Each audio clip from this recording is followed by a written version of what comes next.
And this book is after the resurrection of Jesus Christ. और ये किताब हम ऐसा कह सकते हैं कि यीशु मसीह के पुनरुत्थान के बाद लिखी गई है। And it's before the coming before the Pentecost day, I should say. और ऐसा कह सकते हैं कि पेंटिकोस्ट आने से पहले का बारे में ये लिखा है। Here Luke is addressing what was happened.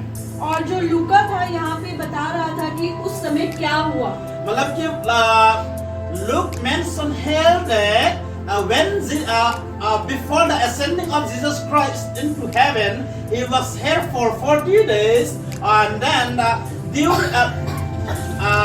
after arose from the dead, he met some of the disciples, and through that what did Jesus said that Luke was addressing to the people. और उस समय में ऐसा हुआ कि जब यीशु मसीह स्वर्ग में उठाने से पहले 40 दिन तक जब वो अपने चेलों के साथ था, तो उस समय चेलों के साथ यीशु ने जब समय बिताया, उस समय क्या हो रहा था, क्या होने वाला था, वो उन्हें समझा रहा था। Then he said that in verse 4, on one occasion while he was eating with them, he gave them this command: do not leave Jerusalem, but wait for the gift my father promised, which you have heard me speak about.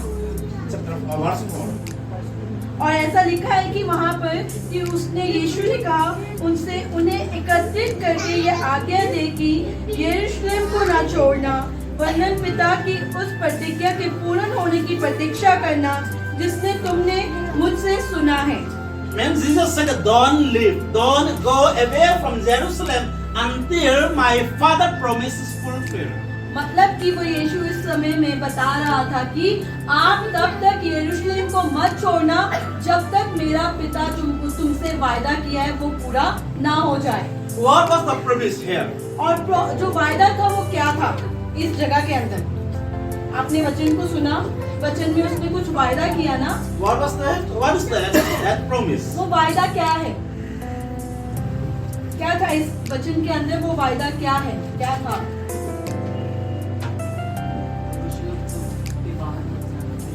ये तो एक आज्ञा थी, आज्ञा था वो, लेकिन उसने ये एक आज्ञा दी, लेकिन वायदा क्या?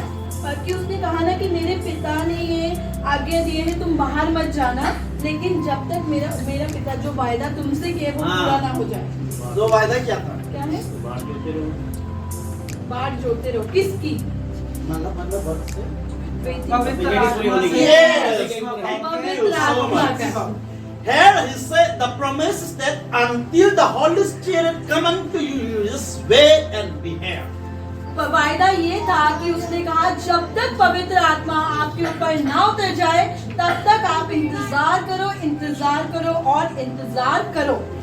For example, we have birthday celebration. मान लीजिए हमारे घर में या इस जगह के अंदर हम बर्थडे मना रहे हैं। Anywhere in your house और कहीं पे हो, then उसमें बर्थडे के बाद रिफ्रेशमेंट नहीं तो लंच नहीं तो डिनर है, ठीक है? Then हाउस ओनर ने जिन्होंने बर्थडे सेलिब्रेशन किया है प्रोग्राम खत्म होने से पहले ऐसा कुछ अनाउंसमेंट दिया जाते हैं कि हाँ बर्थडे के बाद प्लीज आप लोग नहीं जाना, क्योंकि रिफ्रेशमेंट नहीं तो लंच, ऐसा कुछ प्रॉमिस देते हैं। जैसा ही है ना, जैसा यीशु मसीह ने एक वायदा किया था, लेकिन उसमें कोई समोसा का वायदा नहीं किया, ना कुछ किया है, बिरयानी का कुछ नहीं दिया, बस एक चीज देते वो क्या है? पवित्र आत्मा की शक्ति। Why? क्यों? Because now he said that here in chapter verse 8, but you will receive power when the Holy Spirit come on you. क्योंकि वहाँ पर यीशु कहता है कि जब पवित्र आत्मा आपके ऊपर उतरेगा तब आप उसकी सामर्थ्य को पाएंगे। And you will be my witness. और आप मेरी गवाही होंगे In Jerusalem. और यरूशलेम के अंदर। And in all Judea. और पूरी यूदिया के अंदर। And Samaria. और सामरिया के अंदर। And to the end of the earth. और पूरी दुनिया के छोर तक। Jesus did not say that. यीशु ने ये नहीं कहा। You will eat the samosa, then you have strength and you go and share the gospel. यीशु ने ये नहीं कहा आप समोसा खाएंगे और आपको ताकत मिलेगी और तब जाके आप परमेश्वर का प्रचार कीजिए। You have been sitting from morning, just wait. Biryani is there so that you will get strength and you can go back. और आप सुबह से बैठेगा ताकि आप बिरयानी खाए और ताकत मिले और आप जाएं।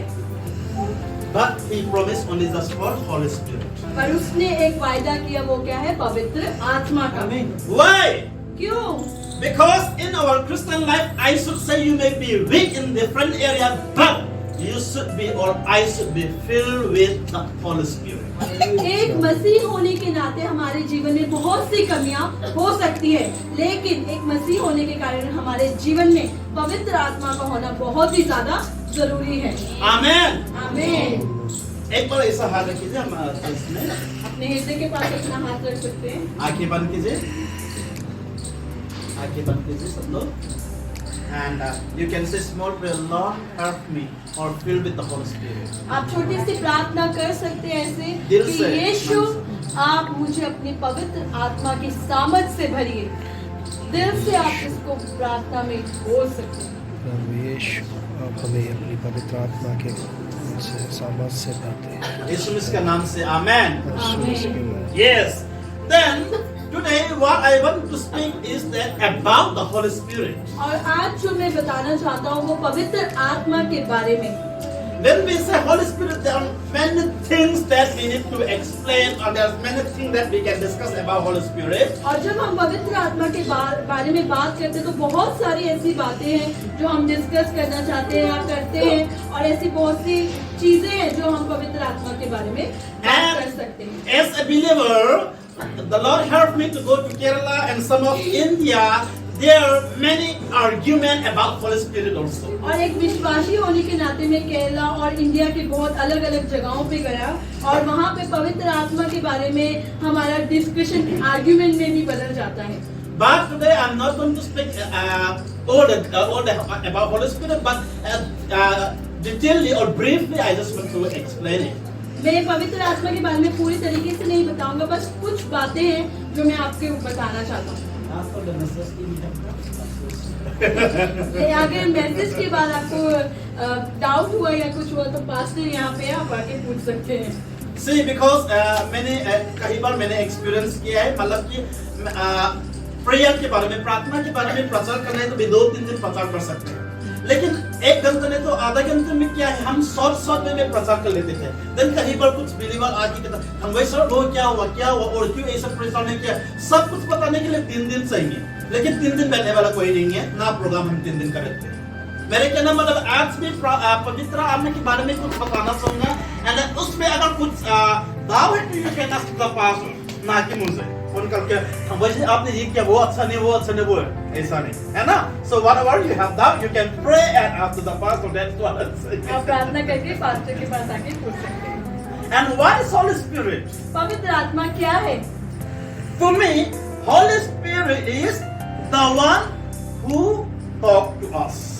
मेरे हिसाब से पवित्र आत्मा वो है जो हमसे बातें करता है या मुझसे बातें करता है। Or in some way, the Holy Spirit is the one who comfort us. और एक छोटी सी बात करके मैं बोलना चाहूंगा कि पवित्र आत्मा जो हमें हमेशा सहानुभूति देता है। Or Holy Spirit is the one who guide us. और पवित्र आत्मा ये है कि जो हमेशा हमें गाइड करता है, यानी कि अगुवाई करता है, अगुवाई करता है फैसला लेने में, है ना। I understand Hindi but not speak. मैं समझता हूँ लेकिन So, then in which way the Holy Spirit help us? और किस तरीके से जो पवित्र आत्मा है वो हमारी मदद करता है। He will help us in prayer. वो हमारी प्रार्थना में मदद करता है। He will help us in worship. वो हमारी आराधना करने में मदद करता है। He will help us listening the word of God. वो हमारे वचन को सुनने में मदद करता है। Amen. आमीन। The Bible says, pray in the Holy Spirit. और परमेश्वर का वचन कहता है कि पवित्र आत्मा से भरकर प्रार्थना कीजिए। हर कोई प्रार्थना कर सकते हैं, लेकिन हर कोई पवित्र आत्मा के द्वारा और मदद से प्रार्थना नहीं कर सकता। इसमें डिफरेंट है, प्रार्थना करना और praying with the holy spirit is very different. प्रार्थना करना और पवित्र आत्मा के साथ भरकर प्रार्थना करना, ये दोनों ही अलग बातें हैं। कोई बता सकते डिफरेंस क्या है? बस एक ही पॉइंट बोल सकते, कोई बात नहीं। क्या डिफरेंस है बिना पवित्र आत्मा की प्रार्थना करना और वैसे ही प्रार्थना करना? आत्मा और सच्चाई के साथ जो प्रार्थना करता है, आत्मा और सच्चाई के साथ प्रार्थना करते हो? पवित्र आत्मा। Okay, fine. Thank you, the pastor, for the response. Yes, it's very good. सही है. And मैं in simple way बताना चाहूँगा praying in the Holy Spirit मतलब क्या है. प्रार्थना जब हम पवित्र आत्मा के साथ करते हैं तब उसका मतलब क्या है?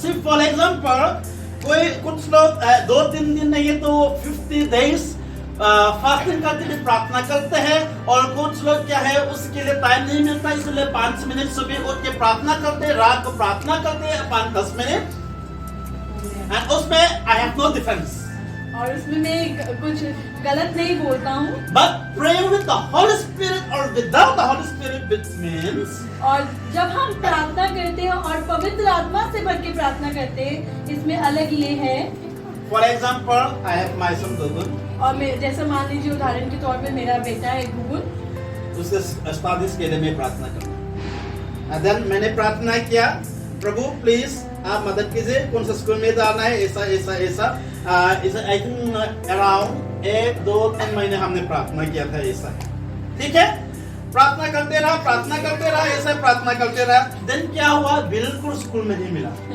एडमिशन के लिए भी कुछ भी नहीं मिला देन उसके बाद मैं बहुत मतलब कि बहुत चिंता हो गया परेशान हो गया मैं क्या करूं लेट भी हो गया क्योंकि 4 साल हो गया था तब तो परमेश्वर ने मुझे मदद किया तब क्या हुआ है मेरा वाइफ को भी पता नहीं जाता तो मैंने झुक के साइलेंटली बहुत से पूरा दिल से जैसे पास्टर ने कहा था पूरा मन से सच्चाई से मैंने प्रार्थना then that is called praying with the Holy Spirit और यही कहा जाता है कि तब हम पवित्र आत्मा से भरकर प्रार्थना करें then दूसरा दिन मैं बाहर गए थे सेम डे मैं बाहर गए थे बाहर जाके फोटोशॉप में कुछ काम के लिए गए थे तो मैंने सिंपली पूछा भैया हमारा एरिया में कोई स्कूल है क्या क्योंकि मैं इसी जगह पे नहीं आया क्यों नहीं है उधर नहीं है तो उस सेम डे में मेरे वाइफ को नहीं था उस दिन मैं सेम डे में स्कूल में जाके बात किया और एडमिशन हो गया एडमिशन हो गया Hallelujah, praise the Lord. Hallelujah.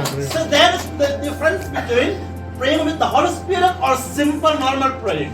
यही एक अलग तरीके की प्रार्थना है जब हम पवित्र आत्मा के साथ भरकर प्रार्थना करते हैं So we need to pray with us with the help of the Holy Spirit. और इसलिए हम सबको भी पवित्र आत्मा की मदद के द्वारा ही प्रार्थना को करना चाहिए Worship with the Holy Spirit. और आराधना जैसा कि हम जब गाने गाते हैं भजन गाते हैं वो भी पवित्र आत्मा की अगुवाई के साथ ही करना चाहिए जब मैं पंजाब एरिया में आते हैं ना वर्शिप में थोड़ा कई बार बोरिंग हो जाते हैं क्योंकि पंजाबी गाना तो कुछ बिल्कुल क्या है नहीं आता समझ में नहीं आता एंड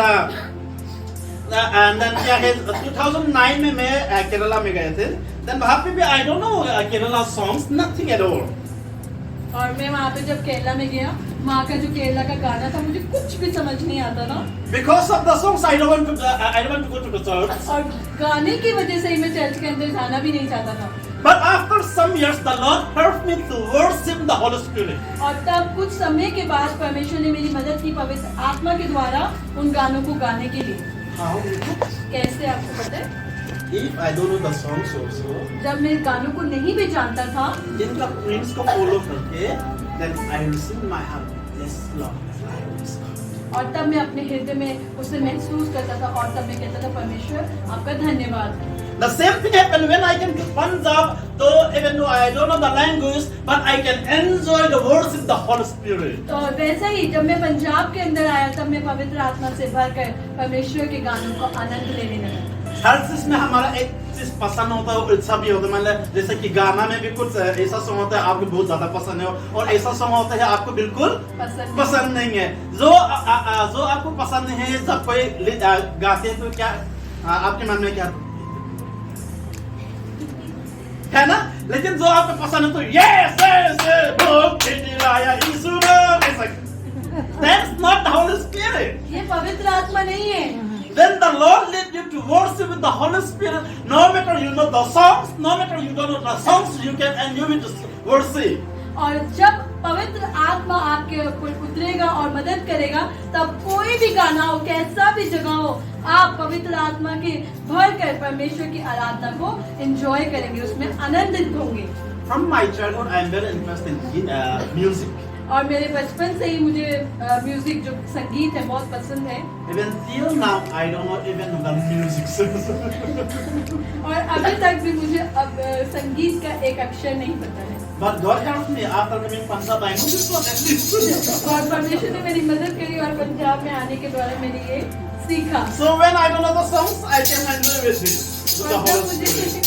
गाने नहीं भी मालूम है तब मैं इसके साथ आनंदित होता हूँ So that should be the Holy Spirit will help us to worship in spirit. और वही है पवित्र आत्मा जब हमारी मदद करती है तब हम हर एक गानों को आनंद के साथ गाते और सुनते हैं And when you listen the word of God with the Holy Spirit, और जब आप पवित्र आत्मा के मदद से परमेश्वर के वचन को सुनते हैं you will never be boring listening the word of God. तब आप बिल्कुल भी बोरिंग नहीं होंगे परमेश्वर के वचन को सुनने के लिए हमारे क्रिश्चियन लाइफ में जोना दिन का 16 ही सबसे कॉमन वर्सेस है।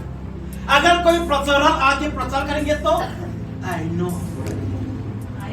know और आप कहेंगे हाँ हमें मालूम है पहले से ही मुझे पता है क्या प्रचार करने वाला है प्यार के बारे में ही होगा है ना But one pastor he said like that और एक पास्टर ने इस प्रकार कहा है पासवान ने after receiving Jesus in my life जब मैंने मसीह को यीशु को अपने जीवन में ग्रहण किया I want to know about him more and more और तब मेरी इच्छा हुई कि मैं उसे जानूं और बहुत ज्यादा ही जानूं after if the Holy Spirit is leading you and me we should not be boring with the word of God और तब पवित्र आत्मा आपको और मुझे अगुवाई कर रही है तो हम परमेश्वर के वचन से बोर नहीं होना चाहिए The word of God, one single word can speak you in many areas, in many ways and any time. और परमेश्वर का एक ही वचन आपको अलग अलग तरीके से अलग अलग बातों से कुछ भी बहुत सी बातें आपको सिखा सकता है और बात कर सकते हैं अलग अलग तरीका से जोना दिन का 16 बचपन से मैंने बात किया है लेकिन परमेश्वर ने आज तक है जब भी जरूरत होता है अलग अलग तरीका से बात करते हैं है ना इसलिए परमेश्वर का वचन हमारे लिए बोरिंग नहीं होना चाहिए क्या नहीं होना चाहिए